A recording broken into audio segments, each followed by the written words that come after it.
वंदना पाद पंकज वंदना सिमरो अंगद दोख निकंदना दोख निकंदना अमरदास गुर हृदय त्याओ हृदय त्याओ श्री गुरु रामदास गुण गावो श्री गुरु रामदास गुण गावो गुरु अर्जन विघ्नन के नाशक विघ्नन के नाशक गुरु हर गोविंद शोभ मत प्रकाशक शोभ मत प्रकाशक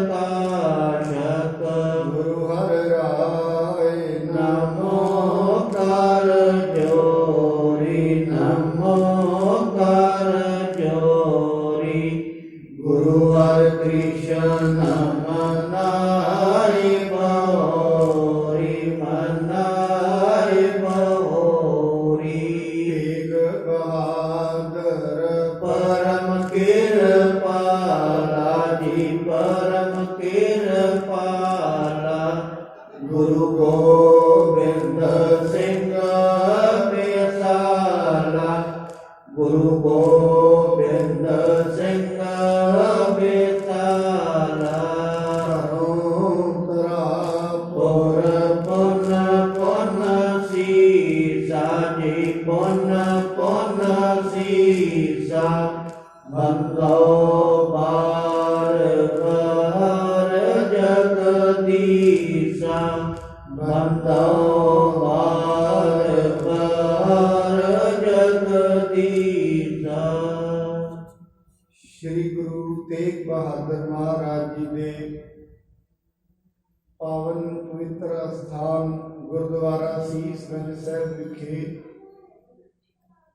श्री गुरु ग्रंथ साहिब महाराज जी की पावन पवित्र हजूरी अंदर सुभाईमान गुरु प्यारी गुरु सवारी साध संगत जी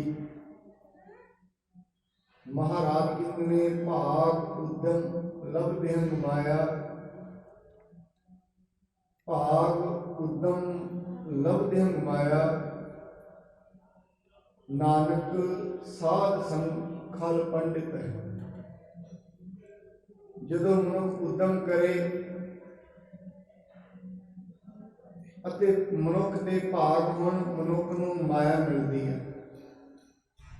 ਇਵੇਂ ਸਤ ਸੰਗਤ ਦੇ ਵਿੱਚ ਆ ਕੇ ਮੂਰਖ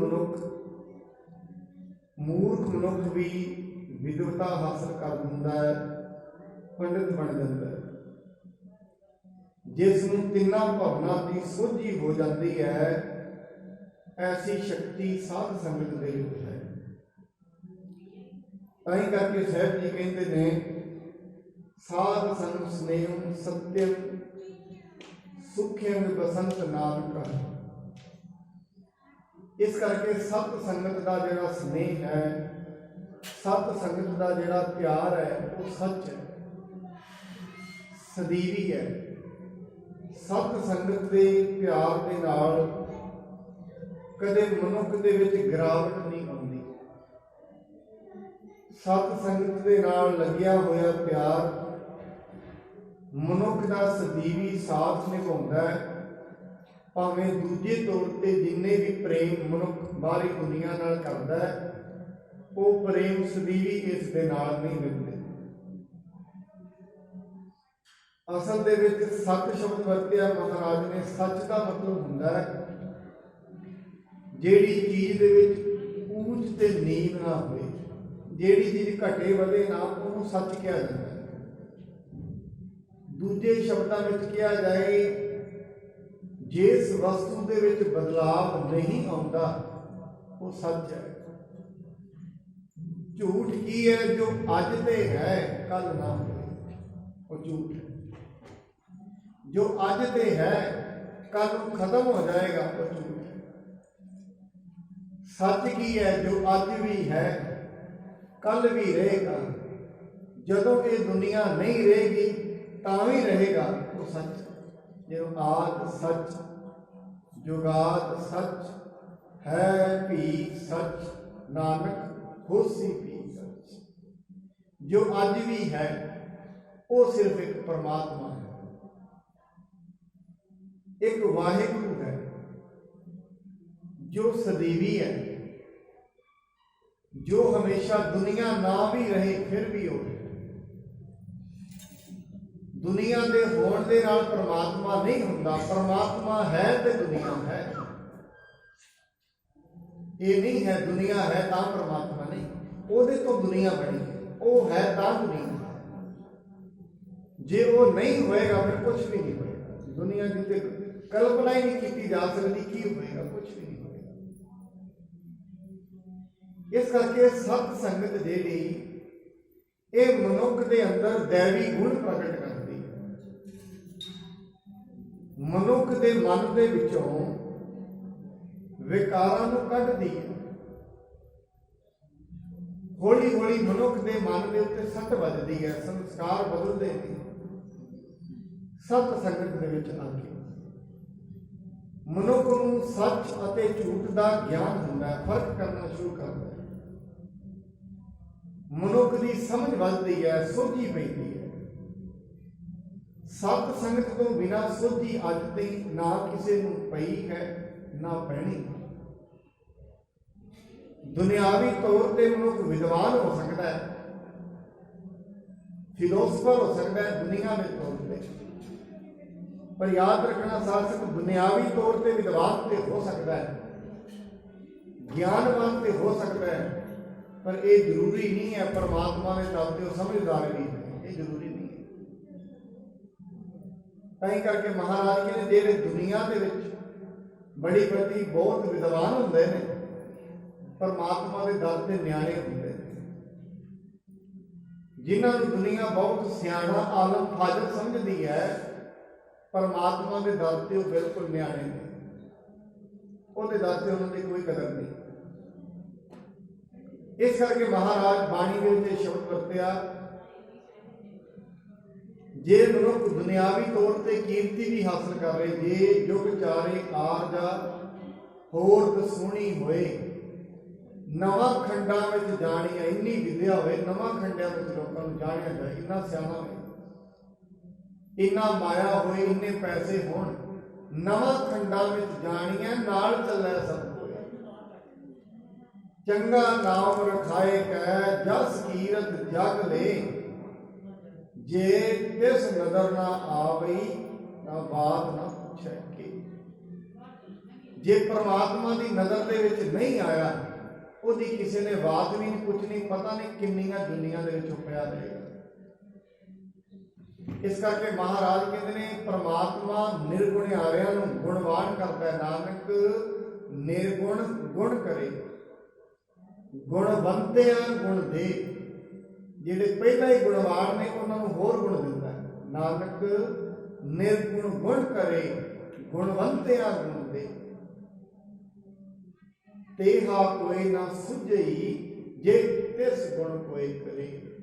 ऐसा कोई होर नहीं है जिहड़ा परमात्मा नूं गुणवान करे, वो सब गुणवान दुनिया नूं करता है। इस करके कल तो असीं गुरु रामदास महाराज जी के पावन जीवन की कथा आरंभ की है। आओ हुण जिवें अमृतसर साहिब की कार गुरु रामदास जी करवाउंदे ने, बड़े एकाग्रचित होकर श्रवण करिए। आरंभ करने तो पहला गुरु जी वालों बख्शे हुए गुरमंत्र नाल साथ पाइए। सतनाम श्री वाहेगुरु साहिब जी, सतनाम श्री वाहेगुरु साहिब जी। केतक दिवस जग डिग रहे, सोटी कुल सिर मोर।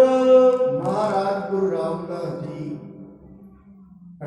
जी गुरु साहब अमृतसर के सेवा करा रहे सन। उतों फिर गोइंदवाल साहब चले गए। थोड़े दिन वो गुरु साहब जी के कोल रहे हैं। ਕਰਿਓ ਹੁਕਮ ਸ੍ਰੀ ਗੁਰ ਅਮਰ, ਕਰੋ ਕਾਰ ਅਬ ਔਰ। ਗੁਰੂ ਅਮਰਦਾਸ ਜੀ ਨੇ ਹੁਕਮ ਕੀਤਾ, ਕਹਿੰਦੇ ਜਾਓ ਹੁਣ ਜਿਹੜੀ ਕਾਰ ਸ਼ੇਸ਼ ਬਚੀ ਹੋਈ ਹੈ ਅੰਮ੍ਰਿਤਸਰ ਦੀ, ਉਹ ਜਾ ਕੇ ਰਾਹ ਆਰੰਭ ਕਰਨੀ ਕਰੋ। ਗਮਨੋ ਲਿਹੋ ਸੁਧ ਗ੍ਰਾਮ ਵਸਾਇਓ, ਜੋ ਨਿਜ ਬਸਬੇ ਸਦਨ ਚਿਨਾਇਓ। ਮਹਾਰਾਜ ਕਹਿੰਦੇ ਉੱਥੇ ਜਾਓ ਜਿੱਥੇ ਤੁਸੀਂ ਨਵਾਂ ਨਗਰ ਵਸਾਇਆ, ਜਾ ਕੇ ਉਸ ਨਗਰ ਦੀ ਜਿੱਥੇ ਨਵੇਂ ਮਕਾਨ ਬਣਾਏ ਨੇ ਉਹਦੀ ਸੁਧ ਲੈਣੀ ਕਰੋ, ਉੱਥੇ ਜਾ ਕੇ ਪਤਾ ਕਰੋ। ਜਹ ਪੂਰਬ ਤੁਮ ਸਰਖਨ ਵਾਓ, ਚਾਰ ਕੌਣ ਕੋ ਬਿਉਂਤ ਬਨਾਇਓ। ਜਾ ਕੇ ਵੇਖੋ ਜਿੱਥੇ ਤੁਸੀਂ ਪੂਰਬ ਦੀ ਦਿਸ਼ਾ ਦੇ ਵਿੱਚ ਸਰੋਵਰ ਖਟਵਾਇਆ, ਸਰੋਵਰ ਦੀ ਪਟਵਾਉਣਾ ਕੀਤਾ ਹੈ, ਉਹਦੇ ਜਿਹੜੇ ਚਾਰੋਂ ਕੋਨੇ ਹਨ, ਚਾਰੇ ਕੋਨਿਆਂ ਦੀ ਵਿਉਂਤ ਬਣਾਉਣੀ ਕਰੋ। ਸਰ ਸੰਤੋਖ ਨਾਮ ਤਿਸ ਰਾਖੋ, ਅਬ ਤਿਸ ਕਰਪੇ ਨਹਿ ਅਭਿਲਾਖੋ। ਕਹਿੰਦੇ ਉਸ ਦਾ ਨਾਮ ਸੰਤੋਖ ਸਰ ਰੱਖੋ, ਹੁਣ ਉਸ ਨੂੰ ਬਣਾਉਣ ਦੀ ਅਭਿਲਾਸ਼ਾ ਨਾ ਕਰੋ। ਤਿਸ ਤੇ ਉਰੇ ਨਿਮਰ ਫਲ ਜਹਾਂ, ਦੂਸਰ ਤਾਲ ਖਨਾਵੋ ਤਹਾਂ। ਆਪ ਜੀ ਨੇ ਵੇਖਿਆ ਹੋਏਗਾ ਪਹਿਲਾਂ ਸੰਤੋਖ ਸਰ ਜਿਹੜਾ ਸਰੋਵਰ ਹੈ ਬਾਬਾ ਦੀਪ ਸਿੰਘ ਜੀ ਦੇ ਸਾਹਮਣੇ, ਉੱਥੇ ਕਹਿੰਦੇ ਨੇ ਉੱਥੋਂ ਉਰਲੀ ਦਿਸ਼ਾ ਵਿੱਚ ਆ ਕੇ ਜਿੱਥੇ ਨੀਵਾਂ ਸਥਾਨ ਹੈ, ਅੰਮ੍ਰਿਤਸਰ ਤੁਸੀਂ ਆਪਾਂ ਪੌੜੀਆਂ ਤੋਂ ਜਦੋਂ ਥੱਲੇ ਜਾਂਦੇ ਆ ਨਿਵਾਣ ਦੇ ਵਿੱਚ ਅੰਮ੍ਰਿਤਸਰ ਸਾਹਿਬ, ਕਹਿੰਦੇ ਜਿਹੜਾ ਨੀਵਾਂ ਸਥਾਨ ਹੈ ਉੱਥੇ ਜਾ ਕੇ ਇੱਕ ਦੂਜਾ ਜਿਹੜਾ ਸਰੋਵਰ ਹੈ ਉਸ ਨੂੰ ਪਟਵਾਉਣਾ ਆਰੰਭ ਕਰੋ। ਸ੍ਰੀ ਅੰਮ੍ਰਿਤਸਰ ਨਾਮ ਤਰੀਜੈ, ਜਾਏ ਕੇਤਕ ਖਨ ਬਾਵਨ ਕੀਜੈ। ਉਸ ਸਰੋਵਰ ਦਾ ਨਾਮ ਰੱਖਣਾ ਹੈ ਅੰਮ੍ਰਿਤਸਰ, ਅੰਮ੍ਰਿਤ ਦਾ ਭਰਿਆ ਹੋਇਆ, ਜਿਹਦੇ ਵਿੱਚ ਬਾਣੀ ਦੇ ਵਿੱਚ ਸੱਚੇ ਪਾਤਸ਼ਾਹ ਕਹਿੰਦੇ ਨੇ ਰਾਮਦਾਸ ਸਰੋਵਰ ਨਹਾਤੇ ਸਭ ਉਤਰੇ ਪਾਪ ਕਮਾਤੇ। ਅੱਜ ਵੀ ਅੰਮ੍ਰਿਤਸਰ ਦੇ ਸਰੋਵਰ ਦੀ ਏਡੀ ਮਹਾਨਤਾ ਹੈ। ਬੜੇ ਜਿਹੜੇ ਪੁਰਸ਼ ਨੇ, ਬਹੁਤ ਐਸੇ ਅਭਿਲਾਖੀ ਨੇ ਜਿਹੜੇ ਕਈ ਬਿਮਾਰੀਆਂ ਦੇ ਨਾਲ ਗ੍ਰਸਤ ਹੁੰਦੇ ਨੇ, ਅੱਜ ਵੀ ਸ਼੍ਰੀ ਅੰਮ੍ਰਿਤਸਰ ਦੇ ਪਾਵਨ ਸਰੋਵਰ ਵਿੱਚ ਜਦੋਂ ਇਸ਼ਨਾਨ ਕਰਦੇ ਨੇ, ਅੱਜ ਵੀ ਉਹਨਾਂ ਦੇ ਬਹੁਤ ਰੋਗ ਦੂਰ ਹੁੰਦੇ ਨੇ। ਅੱਜ ਨਹੀਂ, ਮੈਨੂੰ ਕਈ ਵਾਰੀ ਯਾਦ ਆਉਂਦਾ ਸਾਡੇ ਇੱਥੇ ਗੁਰਦੁਆਰਾ ਸਾਹਿਬ ਭਾਈ ਰਣਜੀਤ ਸਿੰਘ ਜੀ ਆਉਂਦੇ ਨੇ, ਦੂਰ ਦੀਆਂ ਗੱਲਾਂ ਦੂਰ ਹੁੰਦੀਆਂ ਨੇ, ਨੇੜੇ ਦੀਆਂ ਜਿਹੜੇ ਸਾਡੇ ਅੱਖੀ ਵੇਖੀ ਹੈ, ਉਹਨਾਂ ਦਾ ਕਿਸੇ ਕਾਰਨਵਸ਼ ਜਿਹੜੀਆਂ ਲੱਤਾਂ ਤੋਂ ਚੱਲਣਾ ਰੁਕ ਗਿਆ, ਥੋੜੇ ਸਮੇਂ ਬਾਅਦ ਪਿੰਡ ਦੇ ਨਾਲ ਹੋਰ ਸੱਜਣ ਅੰਮ੍ਰਿਤਸਰ ਉਹਨਾਂ ਜਾ ਕੇ ਇਸ਼ਨਾਨ ਕੀਤਾ। ਇਹਦੇ ਪਹਿਲਾਂ ਕਮਰੇ, ਜਿਵੇਂ ਉਹ ਦੱਸਦੇ ਨੇ, ਕਮਰੇ ਵਿੱਚ ਬੈਠੇ ਸਨ, ਕੋਈ ਉੱਥੋਂ ਕਹਿੰਦੇ ਕੋਈ ਚਿੱਟੇ ਚੋਲੇ ਦੇ ਵਿੱਚ ਮਹਾਂਪੁਰਸ਼ ਕੋਈ ਆਏ ਨੇ, ਕਹਿੰਦੇ ਕਿ ਬੈਠੇ ਕਿਵੇਂ ਹੋ, ਲੰਮੇ ਪਏ ਸਨ, ਉੱਠ ਕੇ ਪਾਠ ਕਰੋ। ਇਹਨਾਂ ਆਰੰਭ ਕੀਤਾ ਪਾਠ, ਜਪਜੀ ਸਾਹਿਬ ਦੀ ਬਾਣੀ ਨੂੰ ਪੜ੍ਹ ਲੈਂਦੇ ਸਨ। ਜਦੋਂ ਪਾਠ ਦੀ ਸਮਾਪਤੀ ਉਹ ਸੁਣਦੇ ਰਹੇ, ਕਹਿੰਦੇ ਖੜੇ ਹੋ ਹੁਣ ਅਰਦਾਸ ਕਰੋ। ਬਾਬਾ ਜੀ ਮੇਰੇ ਤੋਂ ਖੜਿਆ ਤੇ ਨਹੀਂ ਹੋਇਆ ਜਾਂਦਾ ਅਰਦਾਸ, ਕਹਿੰਦੇ ਚਲੋ ਬੈਠੇ ਕਰ ਲਓ। ਅਰਦਾਸ ਕਰਕੇ ਉਹਨਾਂ ਦੇ ਨਾਲ ਵਾਲਿਆਂ ਨੂੰ ਕਹਿੰਦੇ ਇਹਨਾਂ ਨੂੰ ਇਸ਼ਨਾਨ ਕਰਾਓ ਹੁਣ ਸਰੋਵਰ ਦੇ ਵਿੱਚ। ਜਿੰਨੇ ਨਾਲ ਸੰਗੀ ਸਾਥੀ ਗਏ ਸਨ ਉਹ ਲੈ ਕੇ ਸਰੋਵਰ ਵਿੱਚ ਇਸ਼ਨਾਨ ਕਰਾਇਆ। ਉਹ ਆਪਣੇ ਕਥਨ ਤੋਂ ਇਹ ਕਥਾ ਨੂੰ ਕਥਨ ਕਰਦੇ ਨੇ, ਉਹਨਾਂ ਦੇ ਆਪਣੇ ਬੋਲ ਨੇ ਕਿ ਜਿਵੇਂ ਮੈਂ ਸਰੋਵਰ ਦੇ ਵਿੱਚ ਜਾ ਕੇ ਪਹਿਲੀ ਡੁਬਕੀ ਚੁਬੀ ਲਾਈ ਹੈ, ਇਸ਼ਨਾਨ ਕੀਤਾ, ਮੈਨੂੰ ਇਵੇਂ ਲੱਗਿਆ ਜਿਵੇਂ ਮੇਰੇ ਸਰੀਰ ਦੇ ਵਿੱਚ ਕਿਸੇ ਊਰਜਾ ਨੇ ਨਿਵਾਸ ਕਰ ਲਿਆ। ਉੱਤੋਂ ਊਰਜਾ ਪਈ ਹੈ, ਮੇਰੀਆਂ ਲੱਤਾਂ ਦੇ ਵਿੱਚ ਦੀ ਨਿਕਲ ਗਈ ਊਰਜਾ, ਇੱਕ ਨਿਕਲੀ ਗਈ। ਮੇਰਾ ਜਿਹੜਾ ਵਜਨ ਹੈ ਸਰੀਰ ਦਾ ਉਹ ਲੱਤਾਂ ਤੇ ਆ ਗਿਆ। ਮੈਂ ਇੱਕ ਵਾਰੀ ਹੋਰ ਫਿਰ ਚੁੱਪੀ ਕੀਤੀ। ਕਹਿੰਦੇ ਫਿਰ ਉਹ ਨਾਲ ਦੇ ਕਹਿੰਦੇ ਨੇ ਕਿ ਨਾਲਿਆਂ ਨੂੰ ਕਿਹਾ ਵੀ ਮੈਨੂੰ ਛੱਡ ਦਿਓ। ਕਹਿੰਦੇ ਕਿਉਂ, ਡਿੱਗ ਜਾਓ? ਕਹਿੰਦੇ ਨਹੀਂ, ਮੈਂ ਹੁਣ ਲੱਤਾਂ ਤੇ ਖਲੋ ਜਾਂਦਾ। ਦੋ ਤਿੰਨ ਚੁੱਪੀਆਂ ਲਗਾਈਆਂ, ਵੇਖੋ ਅੰਦਰ ਗਏ ਸਰੋਵਰ ਦੇ ਵਿੱਚ, ਉਦੋਂ ਲੱਤਾਂ ਕੰਮ ਨਹੀਂ ਸਨ ਕਰਦੀਆਂ, ਜਦੋਂ ਬਾਹਰ ਆਏ ਤੇ ਲੱਤਾਂ ਤੇ ਖਲੋਤੇ ਸਨ। ਸੋ ਇਹ ਅੰਮ੍ਰਿਤਸਰ ਦੇ ਪਾਵਨ ਸਰੋਵਰ ਦੀ ਮਹਾਨਤਾ ਹੈ, ਕਿਉਂਕਿ ਇਹਦਾ ਟੱਪਾ ਬਦਹੋ ਪੁਰਖ ਵਿਧਾਤਾ ਤਾਂ ਤੂੰ ਸੋਹਿਆ। ਇਸ ਦਾ ਬੰਨਣ ਜਿਹੜਾ ਹੈ ਉਹ ਗੁਰੂ ਰਾਮਦਾਸ ਜੀ ਨੇ ਆਪਣੇ ਹੱਥੀਂ ਬੰਨੇ। ਆਪਣੇ ਹੱਥੀ ਏਡੇ ਮਹਾਨ ਸਰੋਵਰ ਦੀ ਸਿਰਜਣਾ ਕੀਤੀ ਹੈ ਤੇ ਨਾਮ ਰੱਖਿਆ ਅੰਮ੍ਰਿਤਸਰ। ਸਾਧ ਸੰਗਤ ਗੱਲ ਹੁੰਦੀ ਹੈ ਸ਼ਰਧਾ ਤੇ ਵਿਸ਼ਵਾਸ ਦੀ। ਜਦੋਂ ਮਨੁੱਖ ਦਾ ਵਿਸ਼ਵਾਸ ਕਠੋਰ ਹੋ ਜਾਂਦਾ ਹੈ, ਪੱਕਾ ਹੋ ਜਾਂਦਾ ਹੈ, ਫਿਰ ਵਿਸ਼ਵਾਸ ਦੇ ਅੱਗੇ ਕੋਈ ਵੀ ਚੀਜ਼ ਨਹੀਂ ਖਲੋਂਦੀ। ਵੱਡੀਆਂ ਤੋਂ ਵੱਡੀਆਂ ਸਮੱਸਿਆਵਾਂ ਵੀ ਦੂਰ ਹੋ ਜਾਂਦੀਆਂ। ਗੱਲ ਵਿਸ਼ਵਾਸ ਦੀ ਹੈ, ਗੱਲ ਸ਼ਰਧਾ ਦੀ ਹੈ। ਪਰ ਮਨੁੱਖ ਦੋ ਹਿੱਸਿਆਂ ਵਿੱਚ ਹੁੰਦਾ ਹੈ। ਮਨੁੱਖ ਨੂੰ ਸ਼ੱਕ ਵੀ ਹੁੰਦਾ ਹੈ, ਵਿਸ਼ਵਾਸ ਵੀ ਹੁੰਦਾ ਹੈ। ਇਹ ਪਰਮਾਤਮਾ ਦੇ ਸ਼ੱਕ ਵੀ ਕਰੀ ਜਾਂਦਾ ਹੈ, ਵਿਸ਼ਵਾਸ ਵੀ ਕਰੀ ਜਾਂਦਾ ਹੈ। ਇੱਕ ਚਿੱਤ ਨਹੀਂ ਹੁੰਦਾ। ਮਹਾਰਾਜ ਬਾਣੀ ਇਹ ਮਨ ਹਰ ਜੀ ਧਿਆਏ ਤੂੰ, ਇੱਕ ਮਨ ਇੱਕ ਚਿੱਤ ਪਏ। ਇੱਕ ਮਨ ਹੋਏ, ਇੱਕ ਚਿੱਤ। ਦੁਚਿੱਤਾ ਬਣਨਾ ਵਿੱਚ ਹੋਏ, ਠੀਕ ਹੋਏਗਾ ਕਿ ਨਹੀਂ ਹੋਏਗਾ। ਮਨੁੱਖ ਦਾ ਇੱਕ ਫੈਸਲਾ, ਇੱਕ ਵਿਸ਼ਵਾਸ ਹੋਣਾ ਚਾਹੀਦਾ ਹੈ। ਹੁਣ ਉਹਨਾਂ ਨੇ ਉਹ ਜਿਹੜਾ ਪਾਵਨ ਸਰੋਵਰ ਹੈ, ਉਸ ਸਰੋਵਰ ਦਾ ਨਾਮ ਗੁਰੂ ਜੀ ਕਹਿੰਦੇ ਹਨ। ਇਸ ਦਾ ਨਾਮ ਅੰਮ੍ਰਿਤਸਰ ਰੱਖਣਾ ਹੈ। ਸਮੋ ਪਾਏ ਪਾਕੋ ਹੋਏ ਸਾਰੋ, ਪ੍ਰਥਮ ਜਾਏ ਉਦਮ ਤੁਮ ਧਾਰੋ। ਗੁਰੂ ਜੀ ਕਹਿੰਦੇ ਸਮਾਂ ਪਾ ਕੇ ਉਹ ਸਰੋਵਰ ਪੱਕਾ ਹੋ ਜਾਏਗਾ। ਤੁਸੀਂ ਪਹਿਲਾਂ, ਪਰ ਤੁਸੀਂ ਹੁਣ ਜਾ ਕੇ ਉਸ ਨੂੰ ਪਟਵਾਉਣਾ ਕਰੋ। ਸੁਣ ਸ੍ਰੀ ਰਾਮਦਾਸ ਤਹਿ ਗਏ, ਸਦਨ ਚੀਨਿਓ ਸੁਧ ਲੇਵਤ ਭਏ। ਗੁਰੂ ਰਾਮਦਾਸ ਜੀ ਮਹਾਰਾਜ ਇਹ ਸੁਣ ਕੇ ਉੱਥੇ ਗਏ। ਜਿਹੜੇ ਉਹਨਾਂ ਨੇ ਮਕਾਨ ਬਣਵਾਏ ਸਨ, ਉਹਨਾਂ ਦੀ ਸੁੱਧ ਲੈ ਰਹੇ ਹਨ। ਜਿਮ ਜਿਮ ਕਹੇ ਤਿਮ ਤਿਮ ਨਰ ਕਰਿਓ, ਬਸ ਬੇਹੇਤ ਮਨੋਰਥ ਧਰਿਓ। ਜਿਵੇਂ ਜਿਵੇਂ ਗੁਰੂ ਸਾਹਿਬ ਜੀ ਨੇ ਕਿਹਾ, ਉਵੇਂ ਉਵੇਂ ਕਾਰੀਗਰ ਕੰਮ ਕਰੀ ਜਾਂਦੇ ਨੇ ਤੇ ਲੋਕਾਂ ਨੇ ਆਪਣੇ ਰਹਿਣ ਦਾ ਮਨੋਰਥ ਹੁਣ ਅੰਮ੍ਰਿਤਸਰ ਦੇ ਵਿੱਚ ਹੀ ਬਣਾ ਲਿਆ ਹੈ। ਏਕ ਨਿਸ਼ਾ ਬਸ ਕਰ ਉਠ ਭੋਰ, ਕਰ ਸਨਾਨ ਗੇ ਪੂਰਬ ਔਰ।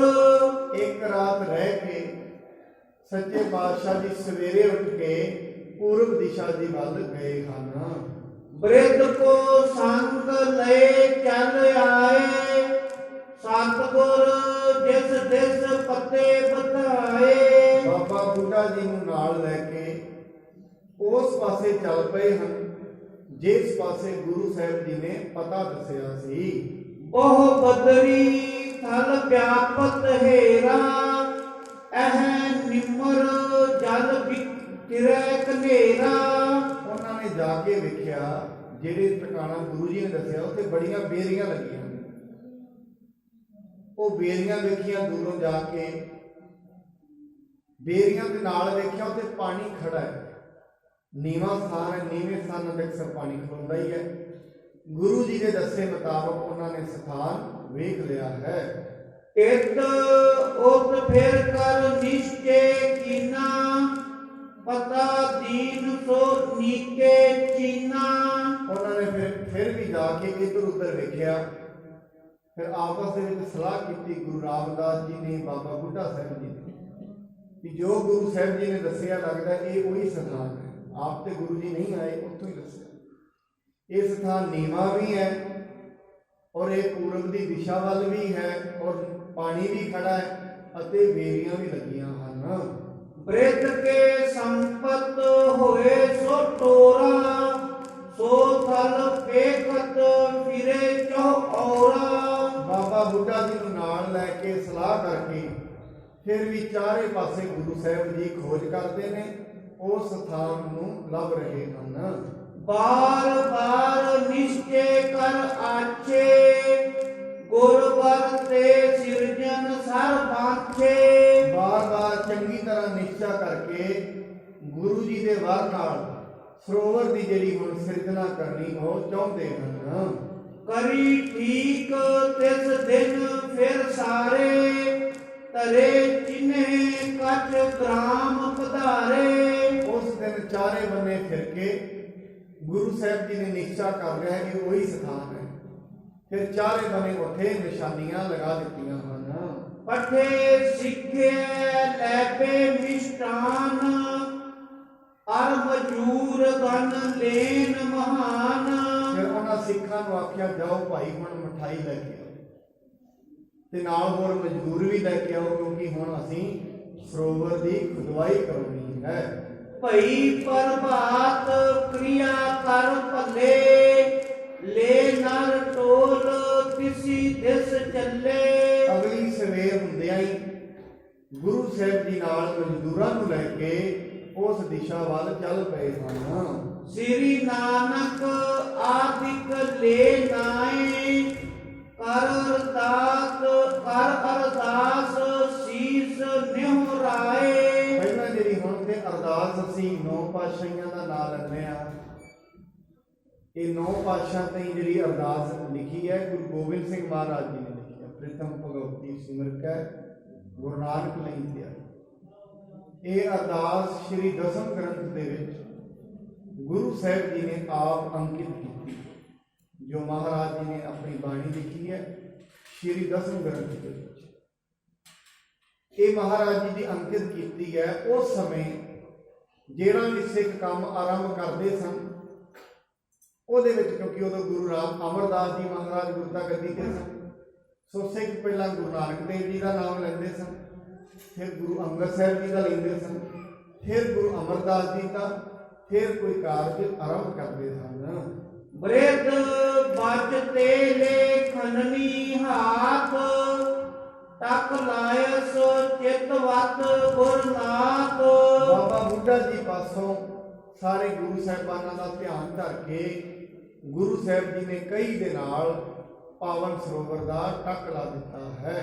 ਸਭ ਮੈਂ ਬਾਟ ਦਇਓ ਮਿਸ਼ਟਾਨ, ਲੱਗੇ ਖਨਨ ਸਗਰੇ ਤਿਸ ਥਾਨ। ਸੱਚੇ ਪਾਤਸ਼ਾਹ ਨੇ ਜਿੰਨੀ ਵੀ ਮਠਾਈ ਆਈ ਸੀ ਟੱਕ ਲਗਾ ਕੇ, ਜਿਵੇਂ ਅਸੀਂ ਵੇਖਦੇ ਹਾਂ ਅੱਜ ਵੀ ਕੋਈ ਘਰਾਂ ਦੇ ਟੱਕ ਲਗਾਉਂਦਾ ਹੈ, ਕੋਈ ਵੀ ਸ਼ੁਭ ਕਾਰਜ ਕਰਦਾ ਹੈ, ਬਾਅਦ ਦੇ ਵਿੱਚ ਮਠਾਈ ਦੀ ਆਦਿ ਵੰਡਦੇ ਨੇ। ਫਿਰ ਅੰਮ੍ਰਿਤਸਰ ਦੇ ਪਾਵਨ ਸਰੋਵਰ ਦਾ ਟੱਕ ਲਗਾਇਆ। ਉਸ ਤੋਂ ਬਾਅਦ ਮਠਿਆਈ ਜਿਹੜੀ ਹੈ ਉਹ ਸਿੱਖਾਂ ਸੰਗਤਾਂ ਮਜ਼ਦੂਰਾਂ ਵਿੱਚ ਵੰਡ ਦਿੱਤੀ ਹੈ।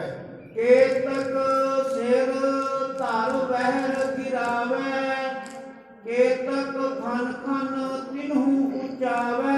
ਕਈ ਸਿੱਖ ਸਿਰਾਂ ਤੇ ਰੱਖ ਕੇ ਮਿੱਟੀ ਨੂੰ ਬਾਹਰ ਸੁੱਟਦੇ ਨੇ ਤੇ ਕਈ ਪੁੱਟ ਕੇ ਦੂਜਿਆਂ ਦੇ ਸਿਰਾਂ ਤੇ ਚੁਕਾ ਰਹੇ ਹਨ। ਸਿੱਖੇ ਅਨੇਕ ਮਿਹਨਤੀ ਘਨੇ, ਕਰਤ ਕਾਰ ਗੁਰ ਸ਼ਰਧਾ ਸਨੇ। ਕਈ ਮਜ਼ਦੂਰ ਨੇ, ਕਈ ਸਿੱਖ ਨੇ ਜਿਹੜੇ ਸ਼ਰਧਾ ਧਾਰਨ ਕਰਕੇ ਗੁਰੂ ਜੀ ਦਾ ਹੁਕਮ ਮੰਨ ਕੇ ਸੇਵਾ ਕਰ ਰਹੇ ਹਨ। ਜਹ ਦੁਖ ਭੰਜਨ ਬਦਰੀ ਖਰੀ, ਤਹ ਤੇ ਖਨਹਿ ਸਵਾਇਸ ਕਰੀ। ਗੁਰੂ ਸਾਹਿਬ ਜੀ ਜਿੱਥੇ ਅੱਜ ਦੁੱਖ ਭੰਜਨੀ ਮੇਰੀ ਖੜੀ ਹੈ, ਅਸੀਂ ਵੇਖਦੇ ਹਾਂ ਅੱਜ ਵੀ ਜਦੋਂ ਦਰਬਾਰ ਸਾਹਿਬ ਦੇ ਵਿੱਚ ਐਂਟਰ ਹੋਈਦਾ, ਪਹਿਲੇ ਦਰਵਾਜ਼ੇ ਤੋਂ ਜਦੋਂ ਅੰਦਰ ਜਾਈਦਾ ਸਾਹਮਣੇ ਦੁੱਖ ਭੰਜਨੀ ਮੇਰੀ।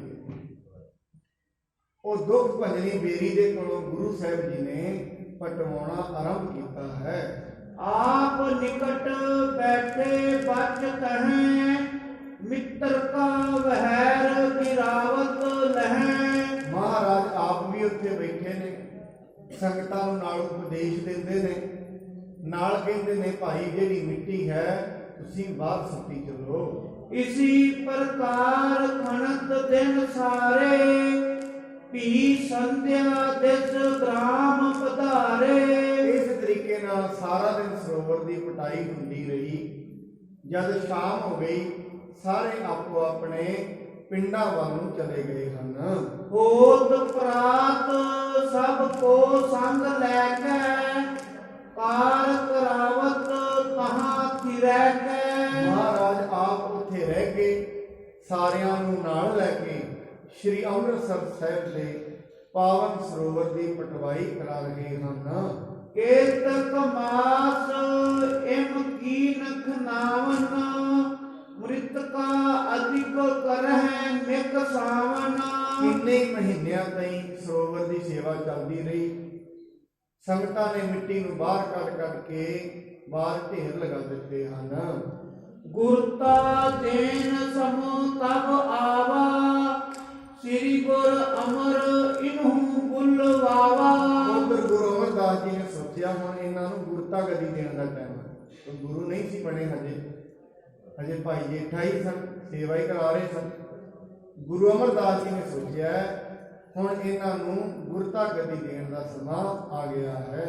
ਦੁਖ ਭੰਜਨ ਬਦਰੀ ਤਰ ਤੀਰ, ਟੋਵਾ ਭਇਓ ਕਛਕ ਗੰਭੀਰ। ਦੁੱਖ ਭੰਜਨੀ ਬੇਰੀ ਦੇ ਥੱਲੇ ਬੜਾ ਵੱਡਾ ਟੋਆ ਬਣ ਗਿਆ, ਕਿਉਂਕਿ ਬੇਰੀਆਂ ਉੱਤੇ ਇੱਕ ਬਾਬਾ ਬੁੱਢਾ ਜੀ ਵਾਲੀ ਬੇਰ ਹੈ, ਇੱਕ ਦੁੱਖ ਭੰਜਨੀ ਬੇਰੀ ਹੈ। ਬਾਬਾ ਬੁੱਢਾ ਸਾਹਿਬ ਦੀ ਵਾਲੀ ਬੇਰ ਪਰਲੇ ਜਿੱਥੇ ਘੰਟਾ ਘਰ ਵਾਲਾ ਦਰਵਾਜ਼ਾ ਹੈ ਉੱਥੇ ਹੈ। ਉੱਥੇ ਬਾਬਾ ਬੁੱਢਾ ਸਾਹਿਬ ਜੀ ਬੈਠ ਕੇ ਸੇਵਾ ਕਰਾਇਆ ਕਰਦੇ ਸੀ। ਇੱਧਰ ਦੁੱਖ ਭੰਜਨੀ ਬੇਰੀ ਹੈ, ਉਹਦੇ ਨਾਲ ਹੀ ਇੱਕ ਥੜਾ ਬਣਿਆ ਜਿੱਥੇ ਗੁਰੂ ਅਰਜਨ ਸਾਹਿਬ ਜੀ ਮਹਾਰਾਜ ਬਹਿ ਕੇ ਫਿਰ ਅੱਗੇ ਜਦੋਂ ਮਹਾਰਾਜ ਜੀ ਨੇ ਅੰਦਰ ਸੁੰਦਰ ਹਰਮੰਦਰ ਬਣਵਾਏ ਨੇ, ਉਹਦੀ ਸੇਵਾ ਚੱਲਦੀ ਹੈ। ਸੋ ਸੱਚੇ ਬਾਦਸ਼ਾਹ ਮਹਾਰਾਜ ਦੀ ਸੇਵਾ ਕਰਾ ਰਹੇ ਨੇ। ਦੁੱਖ ਭੰਜਨੀ ਬੇਰੀ ਦੇ ਥੱਲੇ ਬੜਾ ਵੱਡਾ ਟੋਆ ਪੈ ਗਿਆ ਹੈ। ਇੰਨੇ ਦੇ ਵਿੱਚ ਹੀ ਗੁਰੂ ਸਾਹਿਬ ਜੀ ਨੂੰ ਗੁਰੂ ਅਮਰਦਾਸ ਜੀ ਦਾ ਬੁਲਾਵਾ ਆ ਜਾਂਦਾ ਹੈ। ਸੁਣ ਕਰ ਹੁਕਮ ਤਥਾ ਤਜ ਗਏ, ਗੋਇੰਦਵਾਲ ਪਹੁੰਚਤੇ ਭਏ। ਜਿਵੇਂ ਗੁਰੂ ਸਾਹਿਬ ਜੀ ਦਾ ਹੁਕਮ ਸੁਣਿਆ, ਨਾਲੋਂ ਨਾਲ ਹੀ ਛੱਡ ਕੇ ਚਲੇ। ਸਾਧ ਸੰਗਤ, ਅਸਲ ਸਿੱਖ ਦੀ ਪਹਿਚਾਣ ਹੀ ਇਹ ਹੈ, ਜੋ ਗੁਰ ਕਹੈ ਸੋਈ ਭਗਵਾਨ। ਭਾਵੇਂ ਮਨੁੱਖ ਨੂੰ ਇਹ ਲੱਗਦਾ ਕਈ ਵਾਰੀ ਇਹ ਜਿਹੜੀ ਚੀਜ਼ ਮੇਰੇ ਅਨੁਸਾਰ ਠੀਕ ਹੈ, ਪਰ ਜੈਸਾ ਉਪਦੇਸ਼ ਉਹਨੂੰ ਗੁਰੂ ਕਰਦਾ ਹੈ, ਸਤ ਸੰਗਤ ਨੂੰ ਜੈਸਾ ਉਪਦੇਸ਼ ਮਿਲਦਾ ਹੈ, ਉਹ ਉਪਦੇਸ਼ ਨੂੰ ਮੰਨਣਾ ਚਾਹੀਦਾ।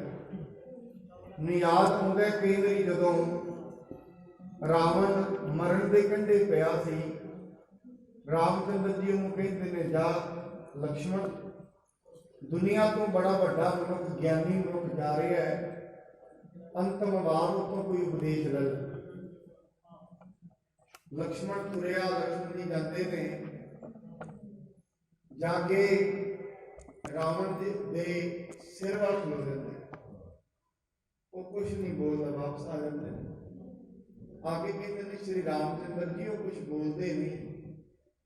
ਉਹ ਉਹਨੂੰ ਹੱਸ ਕੇ ਕਹਿੰਦੇ, ਲਕਸ਼ਮਣ, ਜਦੋਂ ਕਿਸੇ ਦੇ ਕੁਛ ਕੋਲੋਂ ਲਈਦਾ ਹੈ, ਉਹਦੇ ਸਿਰ ਤੇ ਨਹੀਂ ਖਲੋਈਦਾ, ਪੈਰਾਂ ਵੱਲ।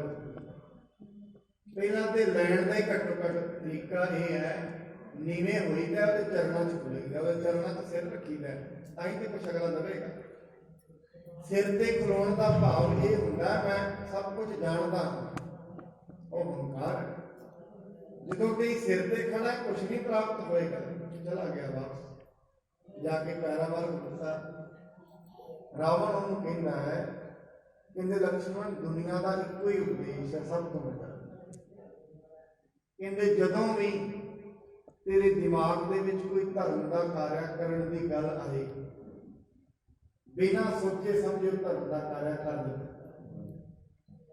ਜਦੋਂ ਵੀ ਕੋਈ ਪਾਪ ਕਰਨ ਦੀ ਮਨ ਵਿੱਚ ਆਏ, ਖੁੱਲੋ ਜਾਓ, ਉਹਨੂੰ ਰੋਕੋ, ਜਿੰਨਾ ਰੁਕ ਸਕਦਾ। ਇੱਕ ਦਿਨ ਰੁਕੋ, 2 ਦਿਨ ਰੁਕ ਜਾਓ। ਜਦੋਂ ਕੋਈ ਧਰਮ ਦਾ ਕਾਰਿਆ ਕਰਨਾ ਹੋਵੇ, ਪਹਿਲੇ ਨੰਬਰ ਤੇ ਕਰ। ਇਹਨੂੰ ਸ਼ਲੋਕ ਸ਼ਾਸਤਰ ਰੀਤੀ ਦੇ ਵਿੱਚ ਮਹਾਰਾਜ ਕਹਿੰਦੇ ਨੇ, ਨਹੰ ਵਿਲੰਬ ਧਰਮੰ ਵਿਲੰਬ ਪਾਪ। ਕਦੇ ਵੀ ਮਨੁੱਖ ਨੂੰ ਧਰਮ ਦਾ ਕਾਰਿਆ ਕਰਨ ਲੱਗਿਆ ਦੇਰ ਨਹੀਂ ਕਰਨੀ ਚਾਹੀਦੀ। ਨਾਮ ਜਪਣਾ ਜੀ ਮਨ ਵਿੱਚ ਆ ਗਿਆ, ਨਾਮ ਜਪ ਲਈ, ਇਹ ਨਾ ਦੇਖੋ ਕੋਈ ਆਏਗਾ ਤਾਂ ਜਪਣਾ ਨਹੀਂ, ਸ਼ੁਰੂ ਕਰ ਲਓ ਆਪਣੇ ਜਵਾਬ ਦੇ। ਜੇ ਦਿਲ ਵਿੱਚ ਆ ਗਿਆ, ਚਲੋ ਸਤ ਸੰਗਤ ਵਿੱਚ ਚੱਲੀਏ, ਨਾਲੋਂ ਨਾਲ ਚੱਲ ਪੈਣਾ ਚਾਹੀਦਾ। ਕੀ ਪਤਾ ਲੱਗਦਾ ਕਦੋਂ ਵਿਘਨ ਪੈ ਜਾਏ? ਵਿਘਨ ਦਾ ਕੋਈ ਪਤਾ ਨਹੀਂ ਪੈਂਦਾ। ਚੰਗੇ ਕਾਰਿਆਂ ਦੇ ਵਿੱਚ ਵਿਘਨ ਬੜੀ ਛੇਤੀ ਪੈਂਦਾ, ਮਾੜੇ ਦੇ ਵਿੱਚ ਨਹੀਂ ਪੈਂਦਾ। ਕਹਿੰਦੇ ਇਸ ਕਰਕੇ ਰਾਵਣ ਨੂੰ ਕਹਿੰਦਾ ਹੈ, ਕਹਿੰਦੇ ਆਪਣੀ ਜ਼ਿੰਦਗੀ ਦੇ ਵਿੱਚ ਜਦੋਂ ਵੀ ਚੰਗਾ ਕੰਮ, ਕੋਈ ਗੁਰੂ ਦਾ ਉਪਦੇਸ਼ ਮਿਲੇ, ਉਹਨੂੰ ਨਾਲੋਂ ਨਾਲ ਧਾਰਨ ਕਰ ਲਓ। ਗੁਰੂ ਰਾਮਦਾਸ ਜੀ ਨਾਲੋਂ ਨਾਲ ਚੱਲ ਪਏ। ਭਾਵੇਂ ਜਦੋਂ ਵੀ ਚੰਗਾ ਉਪਦੇਸ਼ ਮਿਲੇ, ਫਟਾਫਟ ਧਾਰਨ ਕਰੋ। ਜੇ ਕੋਈ ਮਾੜੀ ਗੱਲ ਹੈ, ਨਾਲੋਂ ਨਾਲ ਛੱਡੋ, ਉਹਨੂੰ ਰੋਕੋ, ਕਿਉਂਕਿ ਜਿਹੜਾ ਮਾੜਾ ਕੀਤਾ ਹੋਇਆ ਕਰਮ ਹੈ, ਇਹਨੇ ਜ਼ਿੰਦਗੀ ਦੇ ਵਿੱਚ ਮਨੁੱਖ ਨੂੰ ਦੁੱਖ ਦੇਣਾ। ਉਹ ਦੁੱਖ ਕਿਹੜੇ ਰੂਪ ਵਿੱਚ ਮਿਲੇਗਾ, ਇਹ ਮਨੁੱਖ ਨੂੰ ਨਹੀਂ ਪਤਾ। ਦੁੱਖ ਮਿਲਦਾ ਜ਼ਰੂਰ ਹੈ, ਮਾੜੇ ਕੀਤੇ ਹੋਏ ਦਾ ਫਲ ਤੇ ਅਵਸ਼ਯ ਮਿਲਦਾ ਹੈ। ਉਹ ਕਿਹੜੇ ਰੂਪ ਵਿੱਚ ਮਿਲੇਗਾ ਇਹ ਜ਼ਰੂਰੀ ਨਹੀਂ, ਕਿਉਂਕਿ ਬੀਜ ਜਿਹੜੇ ਰੂਪ ਵਿੱਚ ਬੀਜਦੇ ਆ, ਜਦੋਂ ਦਰਖਤ ਬਣਦਾ ਉਦੋਂ ਲੱਗਦਾ ਹੈ ਬੀਜ ਤੇ ਕੁਝ ਹੋਰ ਹੈ, ਬੀਜਿਆ ਕੁਝ ਹੋਰ ਸੀ। ਇਸ ਕਰਕੇ ਜੋ ਕੁਝ ਮਨੁੱਖ ਬੀਜ ਲੈਂਦਾ ਹੈ, ਉਹਨੂੰ ਅਵශ්‍ය ਵੱਢਣਾ ਪੈਂਦਾ ਹੈ। ਇਸ ਕਰਕੇ ਪੁਰਾਣੇ ਸਮੇਂ ਦੇ ਵਿੱਚ ਮਨੁੱਖ ਕੋਈ ਵੀ ਕੰਮ ਕਰਨ ਤੋਂ ਪਹਿਲਾਂ, ਕੋਈ ਰਾਜਾ ਵੀ ਕੰਮ ਕਰਦਾ ਸੀ, ਉਹ ਪਹਿਲਾਂ ਆਪਣੇ ਨੀਤੀਵਾਨ ਔਰ ਅਧਿਆਤਮਿਕ ਤੌਰ ਤੇ ਪਰਪੱਕ ਜਿਹੜਾ ਮੰਤਰੀ ਹੁੰਦਾ ਸੀ, ਉਹਨੂੰ ਇਹ ਪੁੱਛਦਾ ਹੁੰਦਾ ਸੀ, ਇਹ ਜਿਹੜਾ ਕੰਮ ਮੈਂ ਕਰਨ ਲੱਗਿਆ ਧਰਮ ਦੇ ਅਨੁਸਾਰ ਇਹ ਠੀਕ ਹੈ? ਜੇ ਧਰਮ ਇਸ ਚੀਜ਼ ਦੀ ਗਵਾਹੀ ਨਹੀਂ ਭਰਦਾ, ਜੇ ਧਰਮ ਨਹੀਂ ਗਵਾਹੀ ਭਰਦਾ, ਮੈਂ ਛੱਡ ਦਿੰਦਾ ਸੀ। ਮੈਂ ਆਪ ਜੀ ਨੂੰ ਉਦੋਂ ਵੀ ਕਿਹਾ ਸੀ, ਜਿਸ ਦਿਨ ਸ਼੍ਰੀ ਹਨੂਮਾਨ ਜੀ ਰਾਮਾਇਣ ਉਹਦੇ ਵਿੱਚ ਰਾਵਣ ਦੀ ਸਭਾ ਦੇ ਵਿੱਚ ਖਲੋਤੇ ਸਨ। ਦੇਖੋ, ਰਾਵਣ ਨੂੰ ਜਦੋਂ ਕਹਿੰਦੇ ਨੇ ਇਹਦਾ ਸਿਰ ਵੱਢ ਦਿਓ, ਰਾਵਣ ਕਹਿਣ ਲੱਗਾ, ਨਾਲ ਦੀ ਨਾਲ ਵਿਭੀਸ਼ਣ ਕਹਿੰਦਾ ਨਹੀਂ, ਦੂਤ ਦਾ ਸਿਰ ਨਹੀਂ ਵੱਢਣਾ ਚਾਹੀਦਾ, ਇਹ ਪਾਪ ਹੈ। ਹੁਣ ਜਿਹੜਾ ਰਾਵਣ ਵੀ ਕੋਈ ਮਾੜਾ ਮੋਟਾ ਪੁਰਸ਼ ਨਹੀਂ ਸੀ, ਬੰਦਗੀ ਕੀਤੀ ਹੋਈ ਸੀ, ਬੰਦਗੀ ਕਰ ਕਰਕੇ ਵੱਡੇ ਬਲ ਨੂੰ ਪ੍ਰਾਪਤ ਸਨ, ਬੜੇ ਵੱਡੇ ਵੱਡੇ ਦੇਵਤੇ ਉਹ ਤੋਂ ਘਬਰਾਉਂਦੇ ਹੁੰਦੇ ਸਨ। ਇੰਨਾ ਰਾਵਣ ਦੇ ਵਿੱਚ ਇੰਨਾ ਬਲ ਸੀ। ਮਹਾਰਾਜ ਇਸ ਕਰਕੇ ਕਹਿੰਦੇ ਬਲ ਬੜਾ ਸੀ ਉਹਦੇ ਵਿੱਚ। ਉਹਨੂੰ ਕਿਹਾ ਗਿਆ ਵੀ ਨਹੀਂ, ਦੂਤ ਦਾ ਸਿਰ ਨਹੀਂ ਵੱਢਣਾ। ਰਾਵਣ ਆਪਣੇ ਨੀਤੀਵਾਨ ਮੰਤਰੀ ਨੂੰ ਪੁੱਛਦਾ ਹੈ, ਮੰਤਰੀ ਹੈ ਨਾਲ ਉਹਦਾ ਅਧਿਆਤਮਿਕ ਤੌਰ ਤੇ ਜਿਹੜਾ ਉਹਨੂੰ ਗਾਈਡ ਕਰਦਾ ਹੈ, ਕਹਿੰਦੇ ਮੇਰੇ ਮੰਤਰੀ ਇਸ ਬਾਰੇ ਕੀ ਸਲਾਹ ਦਿੰਦੇ ਨੇ?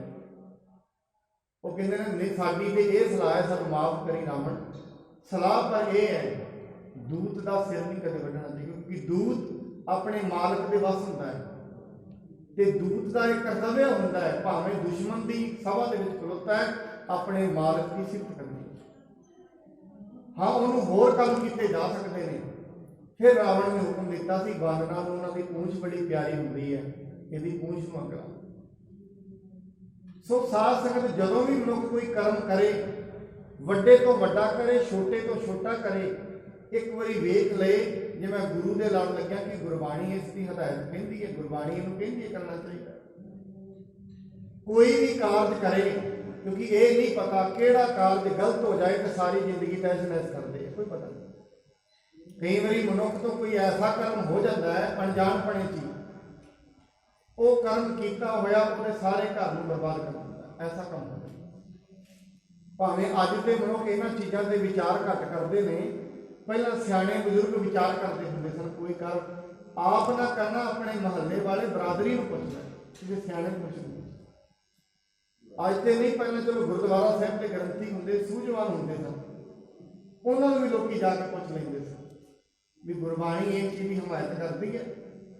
ਸੋ ਇਸ ਕਰਕੇ ਗੁਰੂ ਰਾਮਦਾਸ ਜੀ ਮਹਾਰਾਜ ਨੂੰ ਜਿਵੇਂ ਬੁਲਾਵਾ ਮਿਲਿਆ, ਗੁਰੂ ਅਮਰਦਾਸ ਮਹਾਰਾਜ ਜੀ ਦਾ ਦੇਰ ਨਹੀਂ ਲਾਈ। ਇਹ ਨਹੀਂ ਵੇਖਿਆ ਕਿ ਸੇਵਾ ਪਈ ਹੈ, ਨਹੀਂ, ਨਾਲੋਂ ਨਾਲ